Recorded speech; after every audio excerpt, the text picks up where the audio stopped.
Hello बच्चों, welcome to Srishti maths classes. हम कर रहे थे 10th की एनसीईआरटी बुक से chapter 9 some applications of trigonometry और इस एक्सरसाइज के फर्स्ट 2 क्वेश्चंस, इसके कंसेप्ट सारे बेसिक्स मैंने आपको एक्सप्लेन कर दिए थे और आज क्वेश्चन 3 से हम कंटिन्यू करने वाले हैं। तो क्वेश्चन 3 है, a contractor plans to install 2 slides for the children to play in a park. For the children below the age of 5 years, she preferred to have a slide whose top is at a height of 1.5 meters and is inclined at an angle of 30 degrees to the ground. Whereas for elder children, she wants to have a steep slide at a height of 3 meters and inclined at an angle of 60 degrees to the ground. What should be the length of the slide in each case? यहाँ पर बच्चों एक contractor है जिन्होंने 2 तरह की slides एक park में लगाई है। फर्स्ट स्लाइड जो है वो बिल्कुल छोटे बच्चों के लिए है और दूसरी स्लाइड थोड़े बड़े बच्चों के लिए लगाई है। तो छोटे बच्चों के लिए ऑब्वियसली उन्होंने जो स्लाइड लगाई है वो इस तरह से लगाई है कि वो काफ़ी स्मूथ हो, जिसमें बच्चों को गिरने का डर ना हो, सिर्फ उनका एंटरटेनमेंट हो, सिर्फ उनका एंजॉयमेंट हो। तो वो जो फर्स्ट स्लाइड है वो इस तरह से उन्होंने अप्लाई करी कि उसकी हाइट है 1.5 मीटर, मतलब बहुत छोटी हाइट पे उन्होंने ये स्लाइड रखा हुआ है, छोटी हाइट का स्लाइड है। और ये जो स्लाइड है ये ग्राउंड लेवल से 30 डिग्रीज एंगल फॉर्म कर रहा है। तो इस तरह की स्लाइड्स अगर होंगी जिसमें हाइट कम हो यहाँ पर और ग्राउंड के साथ ये बहुत छोटा एंगल फॉर्म कर रही हो, तो ऐसी स्लाइड्स में बच्चों के गिरने का भी डर कम होगा। तो उन्होंने छोटे बच्चों के हिसाब से ये वाली स्लाइड बनाई, लेकिन बड़े बच्चों के लिए उन्होंने स्टीप स्लाइड बनाई है और वो स्टीप स्लाइड ज़्यादा हाइट पे है। ये अगर 1.5 मीटर है तो बड़े बच्चों के लिए उन्होंने 3 मीटर्स हाइट पे स्लाइड लगाई हुई है और ये स्टीप भी है। स्टीप है मतलब यहाँ पर एंगल ऑफ एलिवेशन बुक में दिया हुआ है 60 डिग्री। तो ये आप देख सकते हैं कि ये थोड़ा सा एडवेंचरस होगा बड़े बच्चों के लिए, इसमें गिरने का तो डर होगा ही लेकिन उनको मज़ा भी ज़्यादा आएगा। तो ये इस तरह की 2 स्लाइड्स एक पार्क में लगी हुई है। दोनों ही केसेस में हमको length of the slides find करनी है। तो यहाँ पर हम क्या करेंगे, आप देख सकते हैं एंगल्स गिवन है दोनों ही डायग्राम्स में, दोनों ट्राइंगल्स में। नेमिंग कर लेते हैं हम इनकी ABC PQR। दोनों ट्राइंगल्स में एंगल्स गिवन है और साथ में परपेंडिकुलर की लेंथ भी दी हुई है और हमको फाइंड करना है हाइपोटेनियस। तो हम अप्लाई कर देंगे यहाँ पर साइन थीटा। साइन थीटा के लिए फॉर्मूला क्या होता है, परपेंडिकुलर अपॉन हाइपोटेनियस। तो जो फर्स्ट ट्राइंगल है ABC, हम अभी फर्स्ट ट्राइंगल कंसीडर कर रहे हैं। In triangle ABC the angle is 30 degree, perpendicular is 1.5 and hypotenuse is AC। यही स्लाइड है जिसकी लेंथ हमको फाइंड करनी है AC। साइन 30 की वैल्यू होती है 1/2। तो अब ये इक्वेशन बन गया है, इसको हम सॉल्व कर लेंगे, क्रॉस मल्टीप्लिकेशन करेंगे। AC यहाँ पर लेफ्ट हैंड साइड में आएगा और 2 राइट हैंड साइड में जाकर 1.5 से मल्टीप्लाई होगा। तो AC की लेंथ आ रही है 3 मीटर्स। तो फर्स्ट केस में जो स्मॉल चिल्ड्रन के लिए उन्होंने स्लाइड लगाई हुई है वहां पर स्लाइड की लेंथ होगी 3 मीटर्स। अब देखते हैं बड़े बच्चों के लिए जो स्लाइड लगी हुई है उसकी क्या लेंथ होगी। तो यहाँ पर हम कौन सा ट्राइंगल कंसीडर करेंगे, राइट ट्राइंगल PQR। और ये सारे क्वेश्चंस में बेटा यहाँ पर जो ट्राइंगल्स बनेंगे वो सारे राइट ट्राइंगल्स ही होंगे। तो B पे 90 डिग्री का साइन बना दिया मैंने और Q पे भी 90 डिग्री का साइन बना दिया। इन राइट ट्राइंगल PQR यहाँ भी हम साइन ही लेंगे क्योंकि परपेंडिकुलर गिवन है, हाइपोटेनियस हमको फाइंड आउट करना है। Sine of 60 degree equals to perpendicular PQ upon hypotenuse PR। Sine 60 degree की वैल्यू होती है √3/2, PQ is of 3 metres and we have to find PR। यहाँ भी अब क्रॉस मल्टीप्लिकेशन करेंगे, PR इस साइड पे आ जाएगा, √3/2 राइट हैंड साइड में क्रॉस मल्टीप्लिकेशन से चले जाएंगे। 2 ऊपर आएगा न्यूमरेटर में, लेफ्ट हैंड साइड में आया PR, right hand side 3 × 2 upon √3। अब आपको ये पता ही है कि इर्रेशनल नंबर्स डिनोमिनेटर में नहीं होने चाहिए। ये बातें सारी 9th में ही पढ़ चुके होते हैं बच्चे। अगर डिनोमिनेटर में इर्रेशनल नंबर आता है तो हमें उसको रैशनलाइज करना होता है। तो हम क्या करेंगे, √3 न्यूमरेटर और डिनोमिनेटर में मल्टीप्लाई कर लेंगे। 3 × 2 अपॉन √3। ये मैंने √3 लेकर ऊपर नीचे मल्टीप्लाई कर लिया। डिनोमिनेटर में आएगा √3 × √3 3 और फिर 3 से ये 3 कैंसिल हो जाएगा। PR equals to 3 × 2 × √3। ये सारी वैल्यूज न्यूमरेटर में लिखी हुई है और डिनोमिनेटर में क्या मिलने वाला है हमको 3। √3 × √3 3 होता है। 3 3 कैंसिल हो जाएंगे और अब इस सेकेंड स्लाइड की लेंथ मिल रही है हमको 2√3 सेंटीमीटर और इस वैल्यू को हम चाहे तो डेसिमल्स में कन्वर्ट कर सकते हैं। √3 की वैल्यू होती है 1.732, जब 2 में 1.732 मल्टीप्लाई होगा, ये मैंने √3 की वैल्यू लिख दी यहाँ पे 1.732 और इसमें 2 मल्टीप्लाई करेंगे तो हमें मिलेगा 3.464 मीटर्स। तो जो सेकेंड स्लाइड है उसकी लेंथ भी फर्स्ट स्लाइड के कंपेयर में ज़्यादा आ रही है, इसकी हाइट भी ज़्यादा है और एंगल भी बड़ा बना हुआ है, मतलब ये स्टीप स्लाइड है, लगभग ये परपेंडिकुलर टू द ग्राउंड है। हालांकि पूरा परपेंडिकुलर तो हो ही नहीं सकता, पॉसिबल ही नहीं है, लेकिन यहाँ पर एंगल काफ़ी बड़ा रखा हुआ है। तो ये हमारा क्वेश्चन 3 कंप्लीट हो गया। अब करेंगे हम नेक्स्ट क्वेश्चन 4th।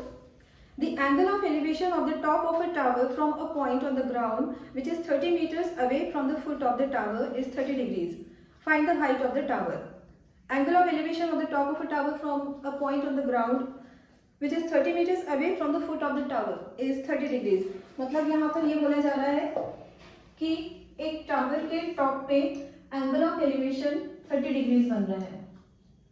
ये हमने टावर मार्क कर लिया ए बी और ग्राउंड लेवल पे एक पॉइंट है, the point is 30 metres away from the foot of the tower and the angle of elevation at the top of the tower from this point is 30 degrees. ये सारी चीजें question में लिखी हुई है, एंगल भी हमको क्वेश्चन में बताया हुआ है और पॉइंट का टावर के फुट से डिस्टेंस भी क्वेश्चन में ही बताया हुआ है और ये है टावर जिसकी हमें हाइट फाइंड करनी है। लास्ट में लिखा हुआ है क्वेश्चन में find the height of the tower. तो हम सपोज कर लेंगे let the height of the tower be h metres. इस हाइट को हमने h मीटर सपोज कर लिया। अब बच्चों यहाँ पे परपेंडिकुलर तो है h मीटर्स जो हमें फाइंड आउट करना है। बेस की लेंथ दी हुई है 30 मीटर्स, एंगल दिया हुआ है 30 डिग्री, तो हम कौन सा टी रेशो ले लेंगे? ऑब्वियसली यहाँ पर हम लेंगे tan 30 डिग्री। पहले तो हम सपोज कर लेते हैं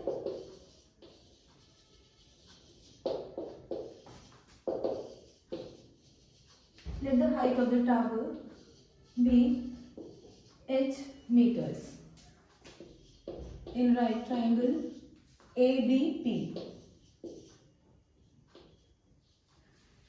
यहाँ पर राइट एंगल का साइन बना दिया हमने। कौन सा टी रेशो लेना है हमको? tan थीटा के लिए फॉर्मूला होता है परपेंडिकुलर अपॉन बेस और थीटा है हमारा 30 डिग्री। परपेंडिकुलर हमको फाइंड करना है h और ये बेस है 30 मीटर्स। tan 30 की वैल्यू होती है 1/√3 h upon 30। This implies h equals to, अब ये 30 न्यूमरेटर में आ जाएगा 30/√3 और अभी हमने देखा था कि डिनोमिनेटर में इरेशनल नंबर्स नहीं चलते हैं तो हम इसे रैशनलाइज कर लेंगे। तो रैशनलाइज कैसे करेंगे? √3 लेकर न्यूमरेटर और डिनोमिनेटर में मल्टीप्लाई कर लेंगे। Numerator is 30√3 and the denominator is √3 into √3 3। Cancel out करेंगे, ये आएगा 10√3। 10√3। अभी तो वैल्यू हमको रूट्स में मिल रही है, इरेशनल फॉर्म में वैल्यू मिल रही है, इसे हम डेसिमल में कन्वर्ट कर सकते हैं अगर क्वेश्चन में लिखा हुआ हो तो। √3 की वैल्यू होती है 1.732, अभी मैंने बताया ही था आपको थोड़ी देर पहले। 10 into 1.732 और मल्टीप्लिकेशन के बाद हमको आंसर मिलेगा 17.32 मीटर्स। तो ये है हाइट ऑफ टावर। क्वेश्चन 4 भी हमारा कंप्लीट हो गया। क्वेश्चन 5 है A kite is flying at a height of 60 meters above the ground. The string attached to the kite is temporarily tied to a point on the ground. The inclination of the string with the ground is 60 degrees. Find the length of the string, assuming that there is no slack in the string. एक kite है जो 60 metres above the ground, मतलब ground level से 60 metres height पे उड़ रहा है और इसकी जो स्ट्रिंग है, इस काइट से जो स्ट्रिंग बंधी हुई है, इस स्ट्रिंग ने ग्राउंड लेवल से 60 डिग्रीज का एंगल ऑफ एलिवेशन फॉर्म किया हुआ है। तो हमको फाइंड करना है लेंथ ऑफ द स्ट्रिंग।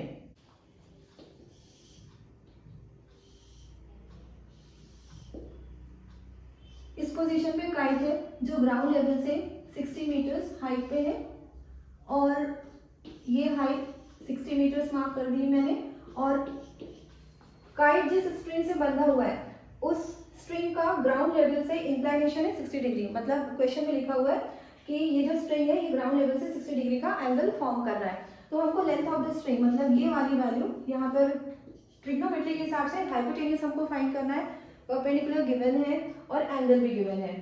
तो इसमें भी बच्चों कौन सा टी रेशो अप्लाई होगा? ऑब्वियसली अगर परपेंडिकुलर और हाइपोटेन्यूज को लेकर कोई टी रेशो अप्लाई करना हो तो वो होता है साइन। तो यहाँ पर हम अप्लाई कर लेंगे sine theta. Sine theta is perpendicular upon hypotenuse. ऊपर हमको ट्राइंगल मेंशन कर देना चाहिए, in triangle A P B sine theta equals to perpendicular upon hypotenuse. ये तो मैंने फॉर्मूला लिख दिया। थीटा है 60 डिग्रीज, परपेंडिकुलर है 60 मीटर्स और हाइपोटेन्यूज मतलब लेंथ ऑफ स्ट्रिंग हमें फाइंड आउट करना है। साइन 60 की वैल्यू √3/2 60/8। अब यहाँ पर क्रॉस मल्टीप्लिकेशन करेंगे तो हाइपोटेन्यूज की लेंथ मतलब लेंथ ऑफ द स्ट्रिंग हमको मिल जाएगा। h equals to 60 into 2/√3। Cross multiplication किया मैंने, 2 ऊपर गया, √3 नीचे आया।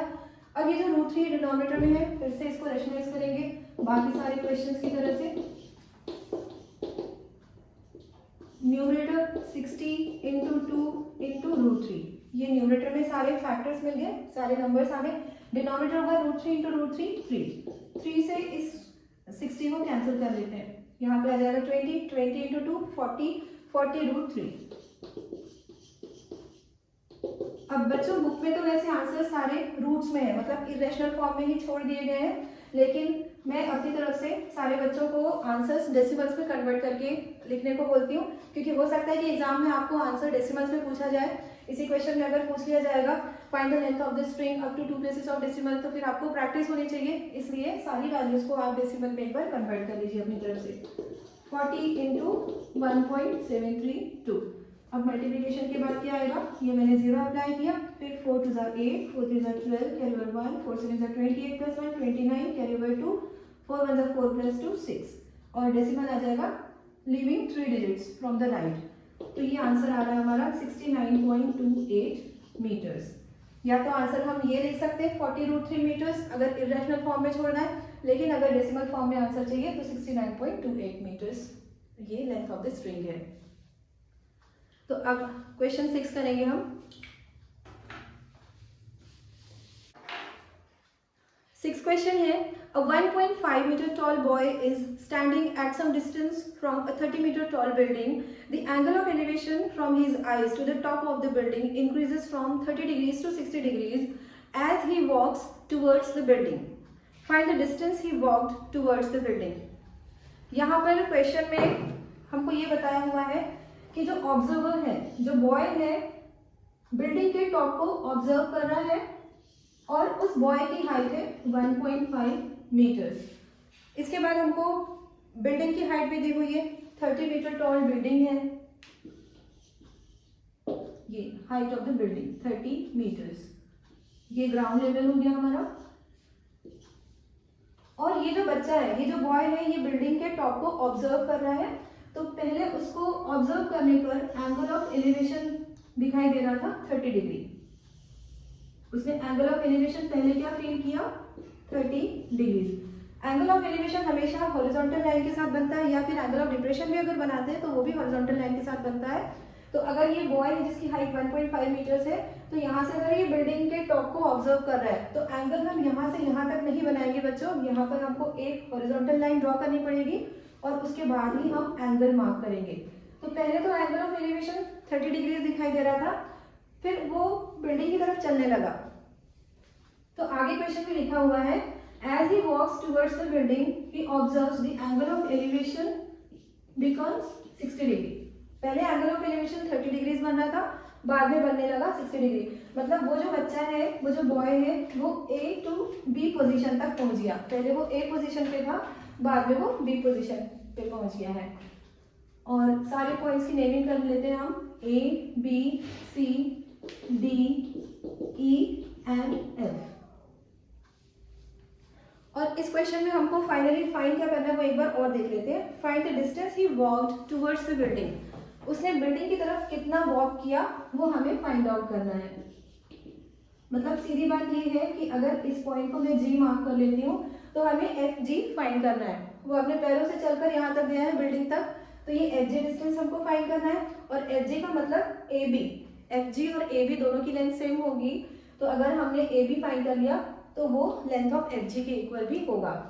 तो यहाँ पर इस क्वेश्चन में हम क्या करेंगे, दो राइट ट्राइंगल्स है हमारे सामने, हम वन बाय वन दोनों राइट ट्राइंगल्स कंसिडर करेंगे और बेसिस फाइंड करेंगे। बेसिस मतलब देखिए ये जो राइट ट्राइंगल है डी सी बी, इस राइट ट्राइंगल में हमें एंगल गिवन है 60 डिग्री, बेस BC हम कैलकुलेट कर लेंगे, और जो हाइट है मतलब जो परपेंडिकुलर DC है इसे भी हमको पहले फाइंड करना पड़ेगा। तो DC की लेंथ क्या होगी वो देखिए आप, DC is the height in triangle DCB, so DC equals to DE minus CE, DE minus CE। DE height दी हुई है हमें 30 metres which is the height of the building. CE की जो लेंथ है मतलब ये जो CE हाइट है it is equal to the height of the boy 1.5 metre. अगर ऑब्जर्वर की हाइट क्वेश्चन में लिखी हुई है ही नहीं तो हम उसे नेग्लिजिबल सपोज करके चलेंगे, और अगर ऑब्जर्वर की हाइट मेंशन की हुई है तो हम उसे कंसिडर करके चलेंगे। तो यहाँ पर बिल्डिंग की हाइट में से बॉय की हाइट को सब्ट्रैक्ट करेंगे तो हमें 28.5 ये हाइट ऑफ द ट्राइंगल मिल जाएगा, DC की लेंथ आपको मिल गई। अब हम वन बाय वन दोनों राइट ट्राइंगल्स कंसीडर करेंगे। फर्स्ट राइट ट्राइंगल है DCB, in right triangle DCB tan 60 equals to DC upon BC। Value of tan 60 √3, DC is 28.5, BC ये बेस हमें फाइंड करना था। अब यहाँ पर क्रॉस मल्टीप्लिकेशन कर लेते हैं, BC इधर आ जाएगा 28.5 अपॉन √3, तो √3 फिर से डिनोमिनेटर में आ रहा है, लेकिन फिलहाल हम इसे रैशनलाइज नहीं करेंगे। फाइनली जो हमको आंसर मिलेगा बिल्कुल फाइनल आंसर के टाइम पे इसको हम रैशनलाइज कर लेंगे। तो इसे मैं इक्वेशन 1 मार्क कर लेती हूँ। अब एक और राइट ट्राइंगल हमको दिखाई दे रहा है। अब तक के क्वेश्चंस में क्या हो रहा था, सिर्फ एक ही राइट ट्राइंगल बनता था और क्वेश्चन बिल्कुल सीधा सिंपल हो जाता था, उसको हम सॉल्व कर लेते थे। लेकिन जैसे जैसे हम आगे आगे बढ़ेंगे क्वेश्चंस का लेवल थोड़ा सा बढ़ेगा, और यहाँ पर राइट ट्राइंगल्स भी हमको एक की जगह पे दो मिलेंगे, 2 या 3 भी मिल सकते हैं। तो दो राइट ट्राइंगल्स हमको दिखाई दे रहे हैं DCA, DCB। तो DCB राइट ट्राइंगल मैंने कंसिडर कर लिया है। अब मैं कंसिडर कर रही हूँ right triangle DCA, in right triangle DCA यहाँ पर एंगल है 30 degree, tan 30 equals to perpendicular is again DC and the base is AC। Value of tan 30 degree is 1 upon √3, DC upon AC। यहाँ भी cross multiplication करेंगे और DC की value put कर लेंगे 28.5। क्रॉस मल्टीप्लिकेशन से AC यहाँ आएगा, √3 इससे मल्टीप्लाई होगा 28.5 से इंटू √3। अब देखिए बच्चों, जो डिस्टेंस उस बॉय ने कवर किया है A से B तक हो गया है, तो इस डिस्टेंस को फाइंड करने के लिए हमको क्या करना होगा, AC माइनस BC करना होगा। AC की लेंथ मैंने निकाल ली है और BC की भी लेंथ निकाल ली है, दोनों को अगर हम सब्ट्रैक्ट करेंगे तो हमें लेंथ AB मिल जाएगी।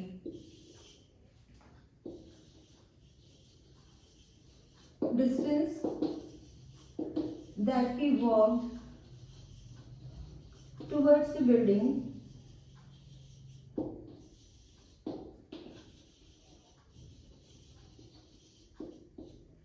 is GF और FG।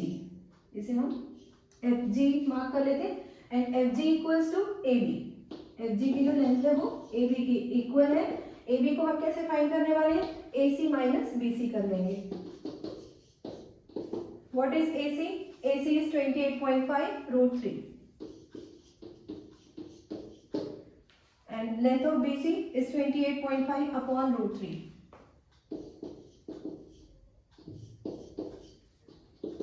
अब इसे कैलकुलेट हम कैसे करेंगे, ये आप देखिए, √3 दोनों टर्म्स के लिए एलसीएम आ जाएगा, तो एलसीएम लेकर सॉल्व कर सकते हैं, या फिर दूसरा एक तरीका है 28.5 को हम कॉमन भी ले सकते हैं। तो मैं 28.5 को कॉमन ले रही हूँ। इसे कॉमन लेने के बाद ब्रैकेट में जो वैल्यूज आएंगी वो होंगी √3 माइनस 1 अपॉन √3। अब इस तरह से तो हम आंसर लिख नहीं सकते, इरेशनल नंबर डिनोमिनेटर में आ रहा है, तो इस ब्रैकेट को हमें सिंप्लीफाई करना होगा। तो इसे सिंप्लीफाई करने के लिए थोड़ा सा स्पेस चाहिए होगा, यहाँ पर हम रब कर लेते हैं।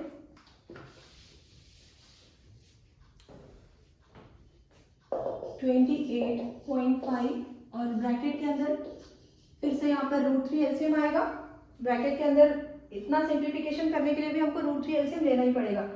फिर ये जो एलसीएम मिला है √3, इसको जब फर्स्ट टर्म के साथ मल्टीप्लाई करेंगे तो √3 × √3 3 आ जाएगा, और सेकेंड टर्म में वैल्यू मिलेगी 1, क्योंकि यहाँ पर जब √3 इंटू होगा तो √3 दोनों कैंसिल होंगे और 1 आंसर आ जाएगा। 28.5 × 2/√3। अब बच्चों फिर भी डिनोमिनेटर में इरेशनल नंबर बचा हुआ है, तो इसको हमें रैशनलाइज करना पड़ेगा। √3 लेकर हम एज इट इज न्यूमरेटर और डिनोमिनेटर में मल्टीप्लाई करेंगे। अब न्यूमरेटर में क्या क्या नंबर्स आ रहे हैं? 28.5 × 2 × √3 एंड द डिनोमिनेटर इज 3। √3 × √3 3।